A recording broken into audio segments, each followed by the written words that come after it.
Good morning, everyone. Morning.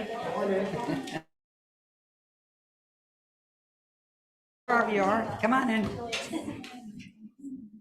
I'm Vicki O'Doherty. I'm a worship associate for the Unitarian Universalist congregation. Our minister is Reverend Bob Janis. He will be back in the pulpit next Sunday. Many thanks to our technical team, Kristen Shara, who's doing Zoom this morning, and Richard Wade, who is doing our technical hosting in the sanctuary today. We're excited to have attendees both in person in the sanctuary as well as virtually on Zoom. If you're new to the congregation, if you want to, you can stand and introduce yourself. Right? If you don't want to, we're good with that too. Big welcome to everyone. Unitarian Universalism is a liberal religious faith that carries no creed and welcomes all seekers, whoever you are, whomever you love, wherever you are on life's journey. You are principles and written sources that encompass the many ways we come to know and understand the world, the universe, and the divine. Our principles are important to us at UU Catskills, and we live our values on a daily basis. We affirm that Black Lives Matter. We are a welcoming congregation for the LGBTQ community. We are a congregational affiliate of the Ulster Immigrant Defense Network, and we are an active voice in the effort to address climate change. Our sanctuary is built on tribal land of the Lenni Lenape people. If you would like to contact someone, for those attending online, a contact list is shown on your screen. We got a contact, nope. You got it? Okay. All right. Well, we were on there. Okay, it was there. Or you can visit our website at uucatskills.org to find contact information. Also, you can be added to our mailing list. Visitor online and would like to be added to our mailing list, you can put your name and email address in the chat box area on Zoom. We encourage you to read our newsletter that members and others on our distribution list receive via email. It is also found on our website, so if you need it, there it is. Weekly updates are also sent by email, and there you'll find weekly events that are listed. After the service, for those attending via Zoom, please stay for our breakout rooms for a virtual coffee break. For our prelude this morning, Catherine Catabiani will perform Ticklin' Toes, which was written by Florence Price.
Thank you, Catherine. Our opening words today are written by Rita Capizzi, called The Milestone of Your Life. No matter how far you travel, no matter if you don't travel at all, you're on the cusp of a new life. People will have expectations of you. People you love will have expectations of you, both spoken and unspoken. This you already know. May you know too that you carry within you a spark of the universe creating itself. The spark connects you to all that is, to all that was, and all that will ever be. That spark is always there in you, always there bringing you into being, always a force of creativity and possibility, especially when the expectations of others overwhelm or disappoint you. When you doubt yourself or feel afraid, when you fail, as we all do sometimes, remember that spark, always there, sustaining and revitalizing you, like the love you find in this congregation. We are always a home for you. Your community is here for you. Blessings upon you and upon this milestone of your life. Please join me in the unison affirmation in your order of service. You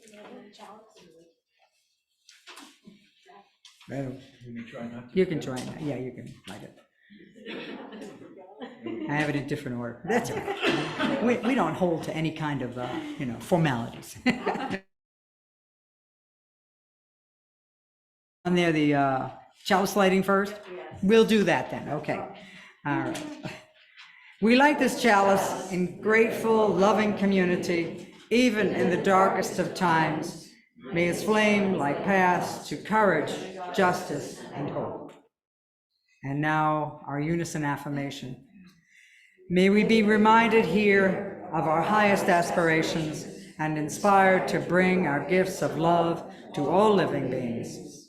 May we know once again that we are not isolated, but connected in wonder and joy to mystery and miracle in the universe, in this community, and in each other. Now, we have our story for all ages. Where's the hymn? You know what? Yes, we're going to sing the hymn. Have you got an extra order of service? Thank you. Because they didn't jive, the two of them. Good. Great, thank you. Yes. It's song number 1007, hymn number 1007. 1010. Oh, 1010, you got it. Thank you. Thank you for helping me out here, folks. 1010.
And now the hearts.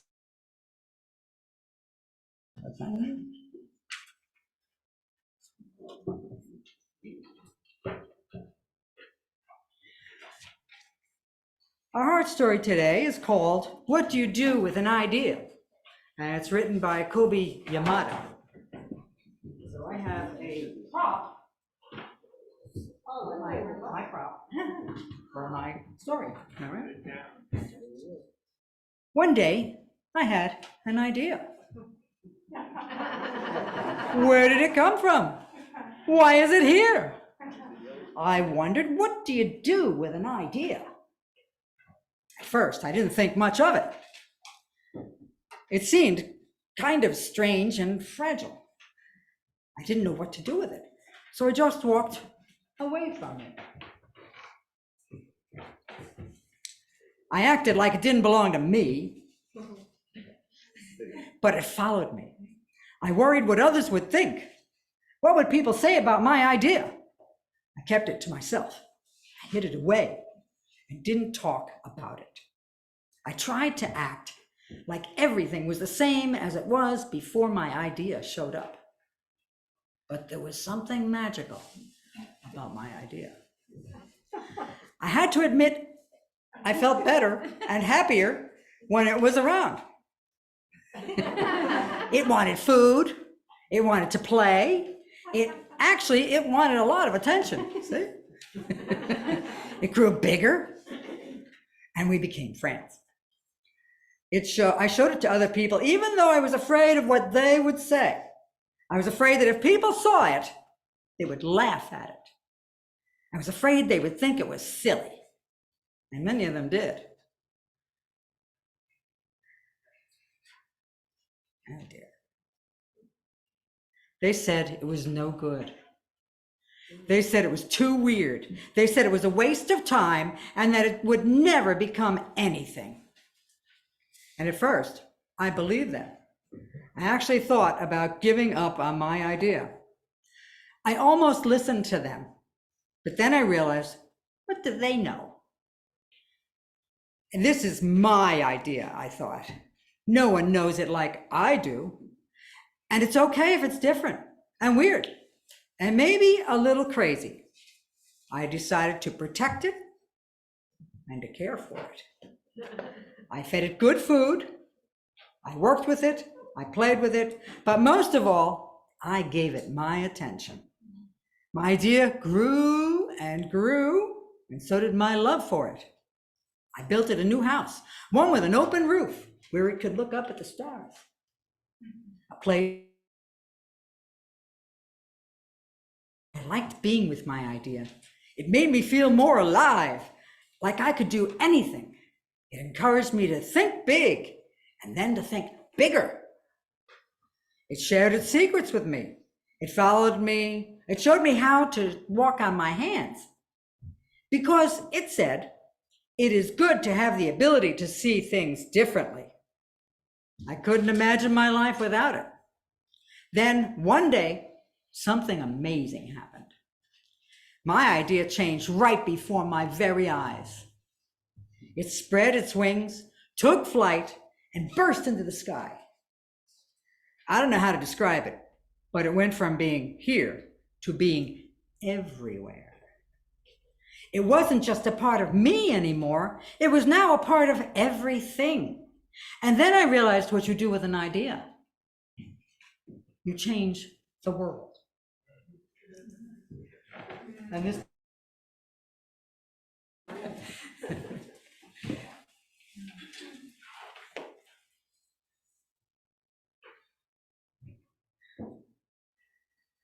our meditation note, that's right, the kids.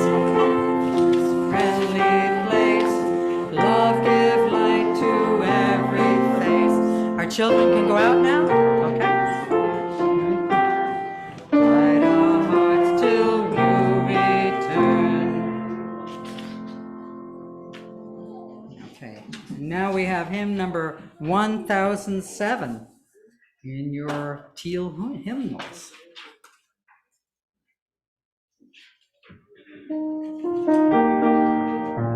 Stand if you're able.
by Roddy Bill Shelton Diggs.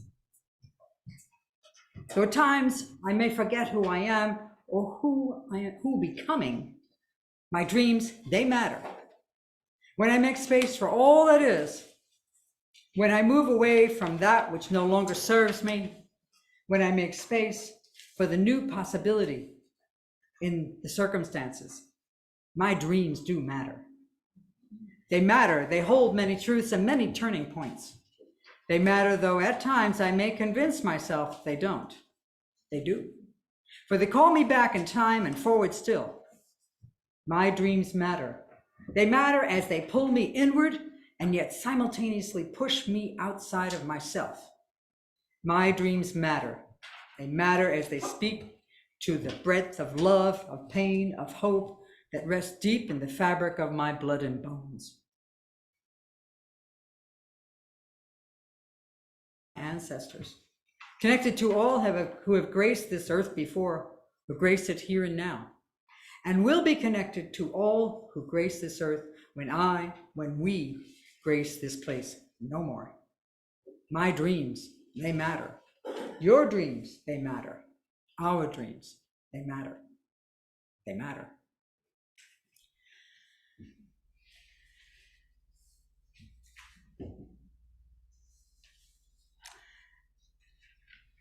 Half of Sunday collection is donated to a local charity. This month's charity is the Center for Creative Education. The Center for Creative Education is a nonprofit community center for arts, technology, wellness, and cultural education. They provide innovative, high-quality programs with a special emphasis on serving low-income, minority, and at-risk children and youth. The center provides a wide array of classes in dance, music, technology, and the visual arts.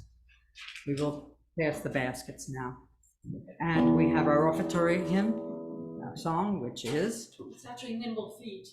Nimble Feet, yeah. Okay, Catherine Cathian.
piece was written by Florence Price. Thank you, folks, for your donations. Our homily today will be presented by Mr. Drew Anderson, the Executive Director of the Center for Creative Education. Drew Anderson has dedicated his life to working and mentoring in the community through arts, education, and wellness, strongly believing that these can both strengthen family bonds and nurture legacies of personal confidence, strength, integrity, and intelligence. And so, Mr. Andrews, or known as Drew.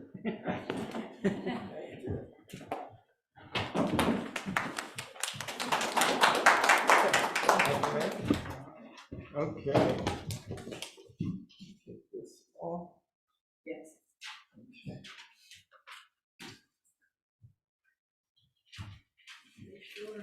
Okay. Nice. Okay.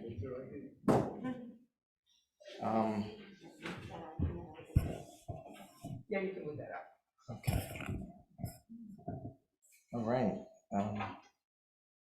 You're playing, and the music makes me want to clap at the end. I get really excited by the music and that type of energy, and I'm just really into like music, and I'm like, I have to control myself. I'm like, should I clap? I'm like, no, don't clap, because I love it. So let me start off by saying good morning to everyone, and thank you.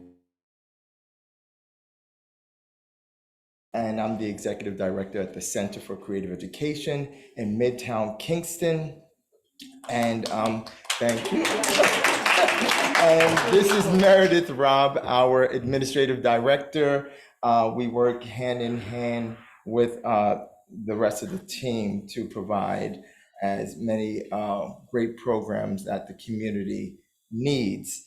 And I want to just thank you again, Vicki, for reaching out to me to speak about the work that we do. It's a beautiful house of worship. I'm going to try to do the short version in kind of chronological order, and I'm just really happy that one of our students that's been with us for a long time, Austin, is here with us. I'm so happy and excited because we work together through ups and downs, and we're going to continue to do that. You're a fine young man, and you're just going to be great. So I want to start out by talking. I want to start from kind of the beginning. You know, my life. Born in Brooklyn, raised in Brooklyn and Staten Island. And, you know, in the projects, which is public housing, NYCHA. NYCHA is New York City Housing Authority. That was my life. We were raised through generations on welfare. That is the story of my life. That's where I come from. That's who I am, deep down in my heart. And this is what helped to spur the person that I am today. My last son, my youngest son, was born in 95, and my wife at the time and the family thought we have to leave the city, New York City, and move upstate New York because that would be a better place to live. Some of my family lived up there, and it's open and the air and it's beautiful, and you know, I should look for a job there. So I started looking for a job, and I secured a job as a corrections officer, working for a few jails. And long story short, after about 5 years of working with people, I've had many conversations with people who are incarcerated, young people and older men. And it seemed to, in this conversation, it always seemed to go back to the same kind of issue. Why are you here? What happened? What was the decision that you made in order to get you to this place today? And it always stemmed from parents on drugs, prostitution, lack of supervision. It stemmed from some of my you know, some of the incarcerated being homeless. No adult guidance. no positive role model. So all the most of the men and young boys had was as models were like drug dealers. So they became a drug dealer. All they had was gang members and stick-up kids, people that actually their job was to stick people up, rob people in order to survive and feed their families. That was pretty much their job. So, and this is ongoing, and I'm talking about hundreds of inmates, same story, back to back to back. And then you have this conversation, and then the state of recidivism. It's a lot of kids that I knew growing up, a lot of young men came back again, recidivism over and over and over. So there was no real rehabilitation happening behind bars. There was nothing. It was just a place to house them.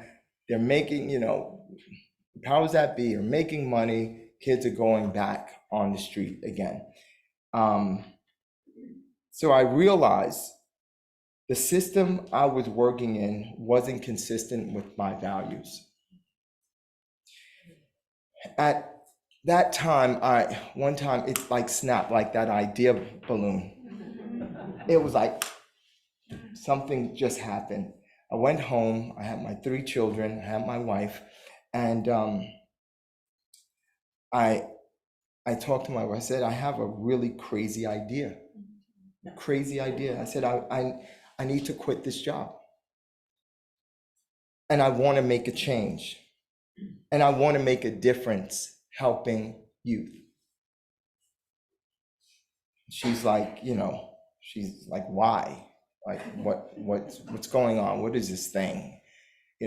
I felt it. It was burning. It was a burning desire within me that there was something that had to be done. And I felt, don't know where it came from. I felt that I know where it came from, just kind of rhetorically. I was like, we're going back and forth. I'm talking about maybe weeks. We're going back and forth. She's like, are you serious? What is this thing? I said, the government should redirect resources to community programs, to education, absolutely, to mental health, to help to lower the rate of incarceration. I felt that incarceration worked more on intervention after the trauma set in and after the behaviors have been chosen that led to the negative outcomes. I wanted to kind of focus on the preventative methods, which helps before the onset of trauma to circumvent traumatic experiences. And that happens at a much younger age, much younger. Young people must have access to a space, somewhere they feel safe, something that's diverse, with people that love them. And that was the thing. And that's why I was like, I don't know. So my wife said, look, why would you give up security, health insurance, benefits, paid leave, working for the state? We had dental. All my kids were fine. Like, I was loving it. I hated what it was doing for our community. But she said, why would you do that for a dream of helping people? My answer was, I don't know. That was my answer. And she's looking at me like we stayed probably 60 seconds just looking at each other. I don't know. I have no idea. But something in my heart and something in my mind stated that this is something that I need to do. And she asked, how? She said, how are you going to do it? And convince me. And she's the voice of reason, and I get that. I wasn't upset at her. I was just like, I don't know. This is something that I feel that I have to do. She says, how? And then I go back to what my mother said. My mother used to say this thing. She said, an idle mind is a devil's workshop. It's that to me, when I was younger, if I didn't stay busy, if I wasn't involved, if I didn't have community or a sense of belonging, I would be where all of my other, community members and friends ended up, either dead, or in jail, or strung out on drugs. That's where I would have been. Period. There's no other way. So what I did was reconnect to my love and passion for dance and music. I said, how can we get young people moving more in a healthier, more positive way, in a place that cares for them? Something that I really focused on when I was younger was dance. Back in the early 70s was when kind of hip hop came out. I was a b-boy of hip hop. There's b-boy, which is the dance, and then there's music, right? People that learn how, so you could be a musician, you could be a DJ. There's MCing, the person that grabs the mic and speaks knowledge to people, right? And then there's graffiti art, which is visual art. This beauty around here, visual art. So all forms, 4 forms of communication is what kept me involved and focused. One of the 4 forms, well, several of them, because I was a dancer and I love music and I love James Brown, which actually started with the break beats and so on and so forth. That next time I come back, I could talk more about hip hop. And this, by the way, is the 50th anniversary of hip hop, so it's really becoming a really big thing. So this is part of what really helped to change my life. So what happened was this vision, this how that my wife asked me was about my vision. And the vision, as Ms. Vicky, you stated earlier, was about the idea. Vision, the idea, right? And the idea is something that you help to cultivate and you nurture. And then at a certain point, that same idea comes around and it pushes you. You push it and then it comes around and pushes you. But it took about 10, if not more years. They say the 10,000 hour rule, right? And what happens, you put the time in, and it's going to be long and arduous, but you put the time in, you will reap the rewards, and the fruit of its labor is me standing here right now and being able to work with young people and help develop people like Austin and thousands of other children that we've worked with. So the vision was to provide innovative, high-quality arts programs with a special emphasis on serving low-income, minority, and at-risk youth, making art accessible, affordable, and equitable. That became my focus, period, point blank. That's what I just focused on. Any collaboration I did was based around how to, my mother used to always say that you can get more bees with honey than vinegar. Art is the honey. Art expression is the honey. And then you go around, sometimes with young people, you have to teach them through the back door.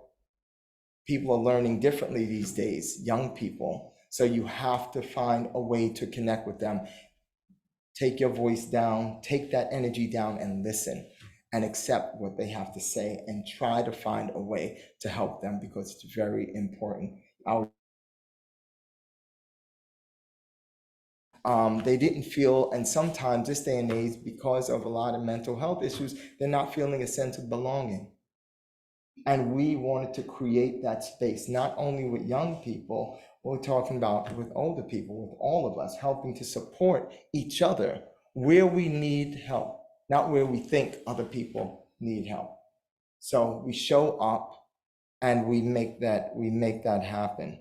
So when we started that, my focus was building this program. We started at the Boys and Girls Club, the YMCA. Then I met a good friend, Pat Gleason, back in the days, worked at JFK. And then she introduced me. I'll always remember that name because she believed in me. She was like, let's get you into school. Kids need to see you because you have a different type of energy. So we were in all the Kingston City School District, then the Hudson Valley. Then we've been to Germany, 3 times? You know, we've been invited working in the colleges, Vassar, Ulster, and all that. Then eventually we had to get our own space. This new space provided, as you read, an array of classes in tutoring and reading and writing and technology and arts and literacy and nutrition, all the things that help the whole person, So there's the art, and then there's the heart and mind that hope. Sometimes we disconnect the two. We got to feed both equally. So we created a space for that. That happened for over 20 years. Then the pandemic hit. The pandemic hit, and it changed everything that we did, how we thought, how we communicated, how we worked with our community. The pandemic did a real effects is going to last for a very, very long time. So there's so much work to do.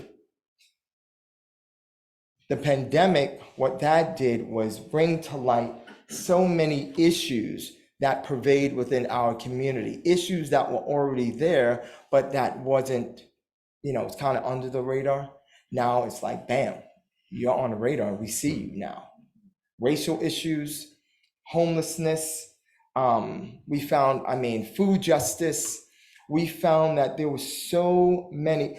We didn't know that most of our parents had no access to internet. We had no idea. We had no idea that they didn't have access to computers.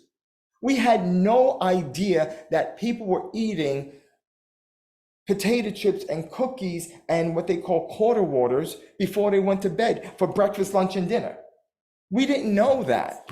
And this is right in our community. This is in America. People that brought our kids, we have over 80% of our youth are on some type of scholarship, either full or partial scholarship. We had no idea these very people were struggling so badly. We had no idea that 5-year-olds were staying home alone, and 8-year-olds were watching infants while parents had to go to work. Who would have known until the pandemic came, which completely shifted how we had to focus on the needs of our community. So it was a whole domino effect. We went from arts education as being the primary thing that we focused on to help develop kids, to help draw kids and engage with our young people, to a human services and arts education organization. When the pandemic hit, what we did was we went on virtual. We became virtual, and we deployed like community leaders, volunteers, social workers, and teachers to focus on the remote learning. Oh, hey, stop that. And we had to do a fundraising campaign to raise money for computers for our community. We had to stay connected. We lent out instruments and for virtual classes. And at one point, several weeks after the pandemic started, we learned about social distancing, we learned about PPE, and we socially distanced, but we went into the community to show the community, to perform for the community, what we call edutainment. We were educating them and entertaining them by staying outside of our cars, porches, and their front yards to put on a performance to let them know we are in this together. We are in this together. So when we talk about the love and care of community as a village, as it was meant to be, that's when things get hard, we don't falter, we don't go back. We come out and we figure it out. We figure it out for not only our children, but for each other as a community. And that's one major thing we did. So we sought to find what happened that year was, so we went into the community, we talked about PPE, we partnered with the city, we partnered with Ulster County, we had PPE as we were doing, our dance thing and drum thing. We're giving out, in communities in need, we're giving out PPE because people are like, this is not real. Yes, it's real. And no one knows. So we did that whole thing,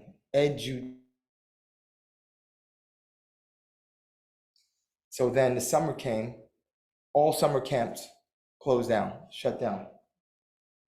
And we partnered with the city to have an 8-week summer camp in Midtown with over 100 kids, socially distanced.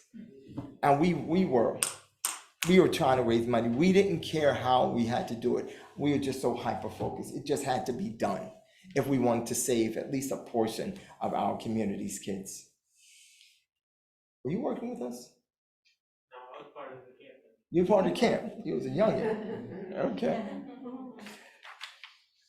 So another thing that happened was when schools came back in, we started something because we had essential workers, and they didn't know what to do with their children, and a lot of them didn't know how to teach their children remotely. So we started something called Project Access, and we had over 150 kids in and out working with us, working with social workers, working with teachers at our new center on 16 Cedar Street. We also found out that parents needed more childcare after work. So we started a project called Find the Fun, which is where Austin works. Find the fun is find the fun in math, find the fun in reading, find the fun, we have chess, find the fun in movement and health and wellness. So all these things, working with our high school students to help with middle school and elementary. We also felt that most of our parents were single mothers. They also needed grave support. So we started something called SPICE, Sisters Persevere in Conscious Evolution, a free program that invites parents. And while parents are in program, learning about financial literacy, learning about housing and obtaining your own home, and knowing the connections, knowing where you can go to within your community to actually get the answers and the resources and the help that you need. They learn at the center while their children are in program. We always have free childcare. Everyone is fed. Parents are fed, children are fed for several hours. They're in a safe, supportive environment. And then we found out that most of the food pantries are open from the morning to early afternoon. We found that most parents, it's closed by the time they get off of work. About 1 o'clock they're closed. So we started something we call the Free Food Table, working with People's Place, working with Community Action, working with the Farm Hub to feed parents. So we have a food table at night from 4 to about 8 at night. And then we work with some churches that actually pack food every week for children to take home for their families from Friday. So you have food for everyone in the family for Friday, Saturday, Sunday, and then Monday we start over again. So that's a short version of some of the work we do at CCE. That's a short version. I think, and we found, lastly, Meredith is like, don't forget, we started a preschool, Little Learners, where we're helping parents by providing the space, helping them to get the resources they need to actually pay for their child to be cared for and learning with some of the best teachers in the Hudson Valley, a diverse set of teachers. We have Hispanic teachers, and we have like a diverse, really diverse. We really, and I invite you all to visit us at any point. You know, I'm very proud of the work we're doing, and we're always open to strengthen where we're weak. And I invite you all to come over at any time to walk, to tour, to speak to some of our parents and speak to our kids, because the work that we're doing, I feel, it's heartfelt, and it's so. I think, how can you help? So if you feel it in your hearts, thank you for the donations, and thank you all for donating. But you can also help by volunteering an hour, a half hour, whatever you have, to work with our kids, to work with our seniors. You can just come and kind of hang out and talk to some of our students. You can help with our event. We have several events. One free event, which all of them are free pretty much, is during Thanksgiving, where we have something called Spread Love event. We had over 100 volunteers, and we gave out over 1,000 meals. We deliver meals to people who are homebound, and then we have music with everything, and we deliver. We have clothing, we have coats, we have anything that's pretty much needed. We are here to help support our community. You become a member. You could share on social media. You could become part of the board or a committee on the board. So that's all the work. And unless there's any questions, if you have any questions. Wait, where are you located again? 16 Cedar Street, right on the side of UPAC, off Broadway. Yes, a big building there. We partnered with RUPCO. They have a 58-unit mixed income housing, and CCE has 10,000 square feet in the bottom. And we have what we call a pop-up shop, which is what we consider, because a lot of our parents started their own business. So we have something for a business incubator. Very, very low cost to sell their products. We help to promote, we help to bring attention to some of the parents. So, yeah. Yes, please. Not a question, more of a comment. Yes, My ma'am. granddaughter goes to classes, Little Hazel. I'm sure you have lots of Little Oh, Hazel. yeah. She's 6 years old, and we went last spring to the spring concert, which was amazing. Oh, thank I you. got to see Austin in 3 of his dance routines, and I was sort of hoping you might bring a video of him, but. Oh, I should. I definitely should. I just want to comment that the quality of what you're doing with the kids is over the top. Oh, thank you. It's just amazing. Thank you Not so meant much. for the community. Thank you. I appreciate that comment. Thank you. Yes. Yes. Yeah. Preschool, I saw it set up there on the, I was a preschool teacher, but schools are not gonna be taking 3-year-olds anymore, because that's too young, that they shouldn't be with 4 or 5-year-olds. What age do you start taking your preschoolers? Especially now, this is. Absolutely. Our preschool is 3 to 5. Excuse me. And I know part of the problem in some of the other schools is that they mix ages. So we will have a 3-year-old, a 4-year-old, a 5-year-old room, only because of those concerns, is that there is a dramatic difference between the 3-year-olds learning and So a I would 5-year-old. assume you're gonna see more. I mean, those children that were supposedly. I don't think, I think the superintendent has nixed the idea of mixing 3-year-olds. Well, that's what I'm saying. No, they're gonna stay. They're gonna stay in the public That's what I schools. thought was in the paper this week. Yeah, I'm hearing I mixed got that messages. differently. Yeah, but no. But we take, we have 37 spots for 3 to 5-year-olds, and group right now, and then in September, We you just know, started. we'd like to Yeah. be full, yeah, but it's been a fantastic experience, and they're really great. Really creative teachers. too. Yeah. So it's really cool. So I want to thank you again for inviting us.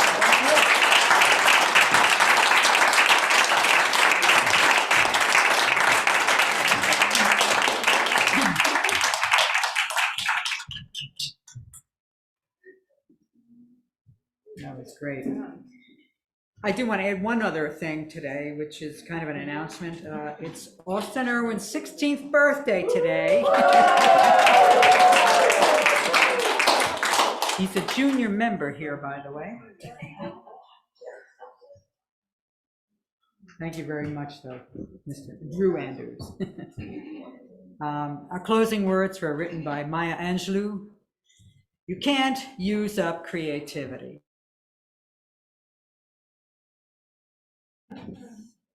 Amen to that. We're going to extinguish the chalice today, right now, and we have words in your order of service. We extinguish this flame, but not the light of truth, the warmth of community, or the fire of commitment. These we carry in our hearts until we are together again. From you I receive, to you I give, together we share, and from this we live.